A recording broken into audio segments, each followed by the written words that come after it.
नारायणाय विद्महे वासुदेवाय धीमहि तन्नो विष्णु प्रचोदयात् महादेवी च विद्महे विष्णुपत्नी च धीमहि तन्नो लक्ष्मी ప్రచోదయాత్.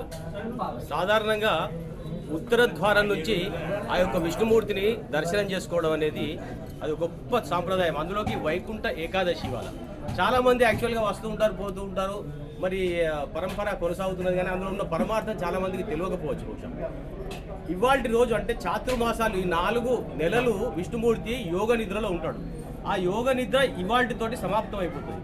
ఈ సమాప్తం అయిపోయిన రోజు ఏదైతే విష్ణుమూర్తి దేవాలయాలు ఏవైతే ఉన్నాయో ఆ దేవాలయాల్లో పర్టికులర్గా ఉత్తర ద్వారంలో ఆ గరుడుని మీద విష్ణుమూర్తి ఉన్న ఆ ప్రతిబింబాన్ని ఇక్కడ ఉంచి అందరికి కూడా దర్శనార్థం ఉంచుతారు. మెయిన్గా ఈ దక్షిణ ద్వారం లోపల ఇవాళ ఎందుకు మరి విష్ణుమూర్తిని దర్శించుకోవాలి అంటే, ముఖ్యంగా చెప్పాలంటే మన గొప్ప సాంప్రదాయం ఏంటంటే మన జీవిత పరమార్థం అనేది మనం తెలుసుకోవాలి అంటే ఈ గరుడుని యొక్క వాహనం పైన విష్ణుమూర్తి ఆ వైకుంఠానికి ప్రయాణం చేస్తాడు ఉత్తర దిశ నుంచి.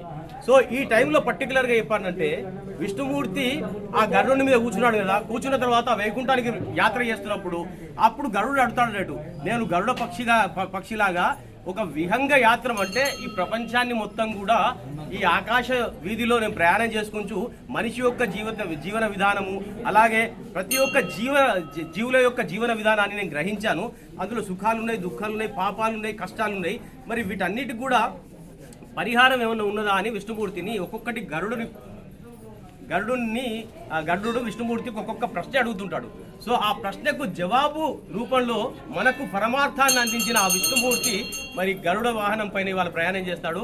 అదే మనకు గరుడ పురాణంగా మనకు అందరం కూడా మనం వింటూ ఉంటాం. సో గరుడ పురాణం అనేది ప్రతి ఒక్క జీవి తప్పకుండా జీవితాన్ని పరమార్థంగా భావించుకోవాలి అంటే ఈ ఉత్తర ద్వారంలో దర్శనం చేసుకోవడం కాకుండా ఆ విష్ణుమూర్తి గరుడునికి వివరించిన ఆ గరుడ పురాణాల యొక్క ప్రతి ఒక్క సారాంశాన్ని కూడా మనం గ్రహిస్తే కనుక మన జీవితం యొక్క చరితార్థం కానీ మన జీవితం యొక్క పరమార్థం కానీ ప్రస్ఫుటంగా మనకు అర్థం పట్టినట్టుగా కనిపిస్తుంది.